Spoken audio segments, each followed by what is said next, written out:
Hello everyone, welcome to my current affairs session. More current affairs agar videos pur jodi apnaloke soa nai moi upor I button tut playlist link to di disu tat click kore guti videos pur pai jabo.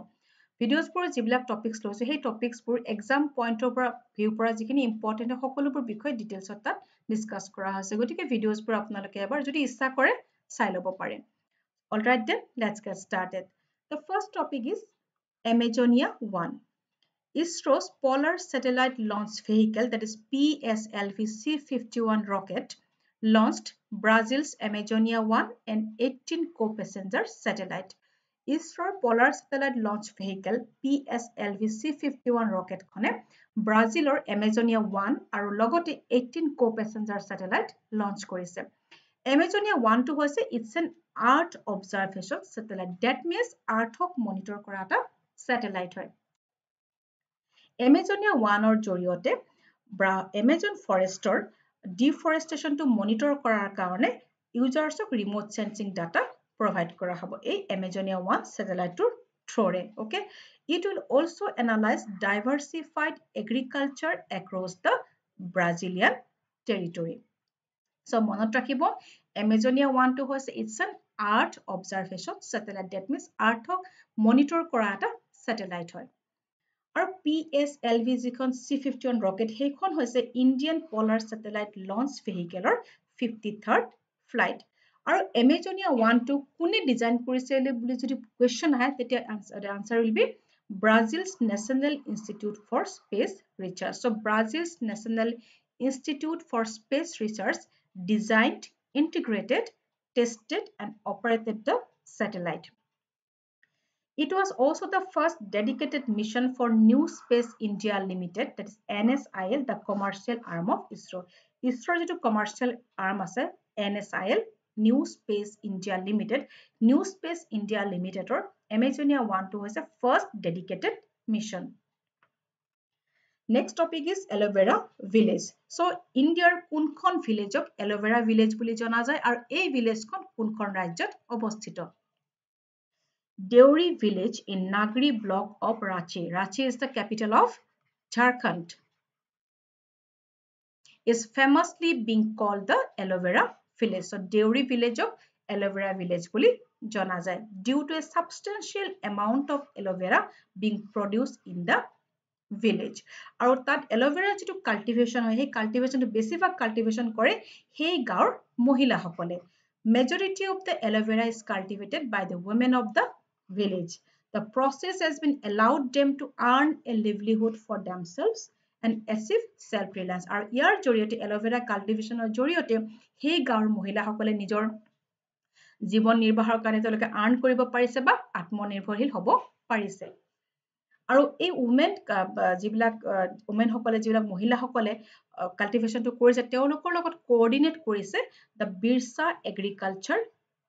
University. Okay, so the Birsa Agriculture University is working in close coordination with the women of the village to ensure the entire harvest is solid within the state.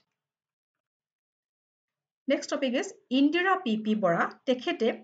Kerala government or highest national award hai Puraskar Guru Gopinath Natyam award to tekhete লাভ কৰিছে এবাৰ লগতে আমি Indira P.P. Bora আৰু কি award পাইছে জানি থোৱাটো ভাল হ'ব। So Indira P.P. Bora 2020 তেখেতে পদ্মশ্ৰী এৱাৰ্ড লাভ কৰিছিলে 1996 তেখেতে সংগীত নাটক একাডেমি এৱাৰ্ড লাভ কৰিছে আৰু 2004 ষ্টেট বিষ্ণু ৰাভা এৱাৰ্ড লাভ কৰিছে লগতে তেওঁ ডিস্টিংগুইশ পাৰফৰ্মিং ফিমেল আৰ্টিষ্ট হিচাপে জোনাকী এৱাৰ্ডো লাভ কৰিছে। পৰাগ কুমাৰ দাস জাৰ্নেলিষ্ট এৱাৰ্ড 2021 প্ৰদান কৰা হৈছে ফটো জাৰ্নেলিষ্ট অনুপম নাথক। Next is Munmi Borkotiki Award. Munmi Borkotiki Award ebar tinijon writer prodan kora hoise teuluk hoise Ankur Ranjan Phukon, Monoranjan Bori aru Abhijit Bora. Ankur Ranjan Phukon aru Monoranjan Bori euluk dujane ei award to lav Munmi Borkotiki Award to lav korise for the year 2019. To 2019 or karone teuluke lav korise for the poetry collection jikon poetry collection hekhonor naam hoise Hosantoto আৰু short story collection kon hoise mo jok to naam bilak monot rakhibo আৰু অভিজিত বৰাই তেখেতে এই পুৰস্কাৰটো পাইছে for the year 2020 so অংকুৰ ৰঞ্জন ফুকন আৰু মনোৰঞ্জন বড়ি এৱাৰ্ডটো লাভ কৰিছে for the year 2019 আৰু অভিজিত বৰা এৱাৰ্ডটো লাভ কৰিছে for the year 2020 for his short story collection যিখন short story collection আছে সেইখনত দেউকা কোবাই যায় Sakriyani festival so Sakriyani festival to কোনে celebrate কৰে so this festival is celebrated by the Angami people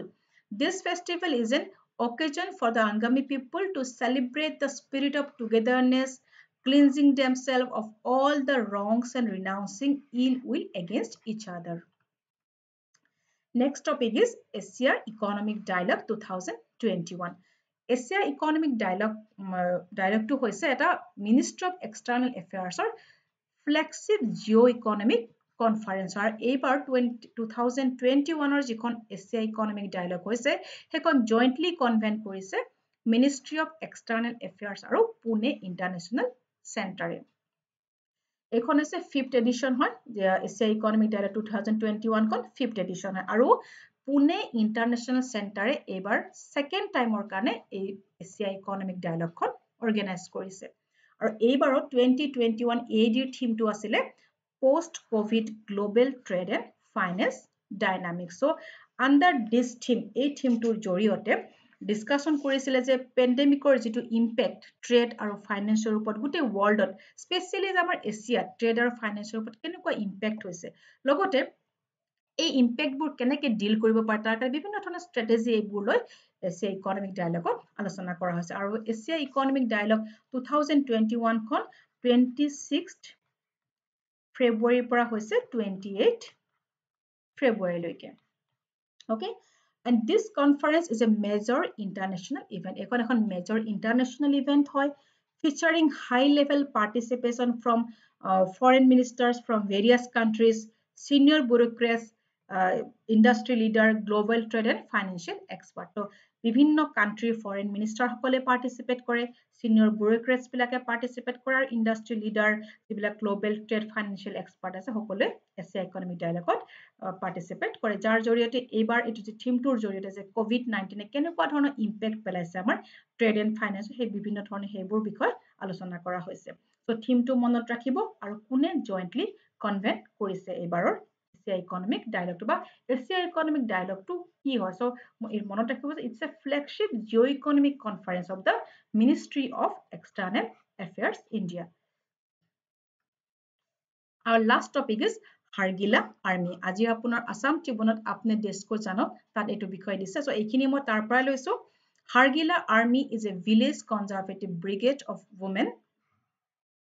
involved in the protection of Hargila so mainly যেটো Hargila Army main function to হৈছে Hargila তেলকে protection বা conservation লগত related হয় okay Hargila হৈছে আমাৰ যেটো আমাৰ থলুৱা নাম Hargila বুলি কলে আমি বেছি ফেমিলিয়াৰ এনে কোৱা হয় Greater Adjutant Stork বুলি okay আৰু কাৰ লিডাৰশিপত হৈছিল under the leadership of Purnima Devi Barman so নামটো মনত ৰাখিব পূৰ্ণিমা দেৱী বৰ্মনৰ আন্ডাৰতে Hargila এই আৰ্মিটো গঠন হৈছে তেখেতে গৰাকী ওয়াইল্ড লাইফ বায়োলজিষ্ট হয় who is the only Assamese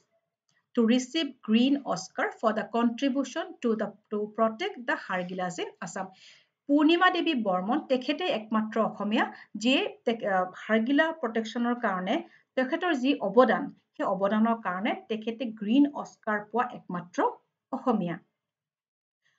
Hargila is one of the rarest species of stork. So storkor ভিতৰত rarest species বুলি কোৱা হয় আৰু গুটে worldৰ total 20 species আছে Hargila ৰ আৰু ইণ্ডিয়াত আমাৰ 8 species আছে এই species ৰ ভিতৰত এটা হৈছে Hargila the Greater Adjutant Stork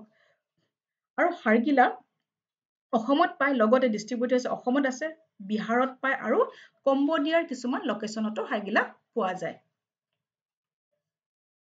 Greater Adjutant Stork the world's most endangered stork species has found a secure home to breed in 2 villages of Assam, Dodora and Posoria, heralding a new chapter in its conservation. So, Hargila to hoise ki world's most endangered species. Storkor jiblak species ase, tare bhitot most endangered hoy. Kintu, অসমৰ দুখন গাঁৱত Hargila বোৰে এটা সিকিউৰ home এটা তেওঁলোকে পাইছে আৰু সেই গাঁও দুখনৰ নাম হৈছে দদৰা আৰু Posoria, Dodora আৰু Posoria, Kamrup district হয় okay সো মনত ৰাখিব দদৰা আৰু পছৰিয়া দদৰা আৰু পছৰিয়াতে কনজাৰভেশ্যন টিম এটা গঠন কৰা হৈছিলে আণ্ডাৰ দ্য গাইডেন্স অফ আপোনালোকে নামটো মনত ৰাখিব পূৰ্ণিমা দেৱী বৰ্মনৰ under okay so conservation team has been constituted in the 2 villages who have been trained to conserve this species. The team conducts street plays at the village to spread awareness. তেওঁলোকে বিভিন্ন ধৰণৰ awareness spread কৰাৰ কাৰণে program কৰিছিলে street play বাটৰ নাট কিছুমান কৰিছিলে ওকে কিয়নো সেই সময়ত মানুহৰ হাৰগিলাৰ প্ৰতি যিটো ধাৰণা আছিলে তেওঁলোকে মানে হাৰগিলাক ধৰক অমংগলীয়া বা লেতেৰা কৰে বা বিভিন্ন ধৰণৰ বীজাণু বিয়পে এনেকুৱা ধৰণৰ এটা কনচেপচন আছিল আৰু হাৰগিলাবোৰে সাধাৰণতে গাঁৱত যিবিলাকত গছ-গছনি বেছি থাকে বা যিবিলাক খুব ওখ গছ থাকে সেই ওখ গছত সিহঁতে বাঁহ বান্ধে তো মানুহবোৰে যেতিয়া বাঁহ বান্ধিবলৈ আহে কি কৰে ওখ গছবোৰ কাটি দিয়ে যাতে হাৰগিলাবোৰৰ পৰা ৰক্ষা পাব পাৰে আৰু কিছুমানে ইভেন কি কৰে যেতিয়া বাঁহ বান্ধিবলৈ আহে শিলগুটি মাৰি পেলাও খেদে তো এনেকুৱা ধৰণৰ কিছুমান প্ৰব্লেম সেই সময়ত দেখিবলৈ পাইছে যেতিয়া কেম্পেইনটো ষ্টাৰ্ট কৰিছিল when the campaign was started in 2009 তো এনেকুৱা ধৰণৰ প্ৰব্লেমবোৰ দেখিবলৈ পাইছে আৰু এইখিনি কথাই পূৰ্ণিমা দেৱী বৰ্মনে তেখেতৰ এটা ইন্টাৰভিউ দা হিন্দুত এই কথাখিনি কৈছিলে যে they found that many people having the nesting colonies in their houses that বহুতৰ ঘৰত এনেকুৱা ধৰণৰ ওখ গছ আছিলে তাত তেনেকে বাঁহ বান্ধিব আহে হাৰগিলা বিলাকে the nesting colonies in their houses cut the trees to get rid of Hargila সেই গছবোৰ তেওঁলোকে কাটি দিছিলে but a continuous awareness program have led to remarkable change in the mindset of the people কিন্তু continuous যেতিয়া awareness program বোৰ কৰিলে তেতিয়া হলে তাৰ ফলস্বৰূপে মানুহবোৰৰ mindset বোৰ লাহে লাহে পৰিৱৰ্তন হ'বলৈ ধৰিলে relentless awareness campaign have borne fruit and these 2 villages that means Dodora and Posoria now have the largest colony of nesting stocks with more than 140 nest আৰু পূৰ্ণিমা দেৱী বৰ্মন আৰু তেখেতৰ টিমে কনজাৰভেশ্যন লিডাৰশ্বিপ প্ৰগ্ৰাম এই গ্ৰান্টটো পাইছিলে ফৰ হাৰগিলা প্ৰটেকশ্যনৰ কাৰণে 2009ত পাইছিলে 2012ত আৰু 2015ত পাইছিলে So conservation leadership program মানে এটো কি হয় okay so CLP that is conservation leadership program is a partnership between BirdLife International Fauna and Flora International Wildlife Conservation Society which provides funding training and a professional network for early career conservationists so এই CLP জৰিয়তে যিবিলাক conservationist আছে তেওঁলোক funding কৰা হয় training কৰা হয় আৰু professional network কিছুমান provide কৰা হয় CLP টো হৈছে partnership between BirdLife International Fauna and Flora International and Wildlife Conservation Society so আজিৰ current affairs ত এইখিনিয়ে আছিল next আৰু current affairs topics আৰু কিছুমান গুৰুত্বপূৰ্ণ topic লৈ পেলাই আহিম thank you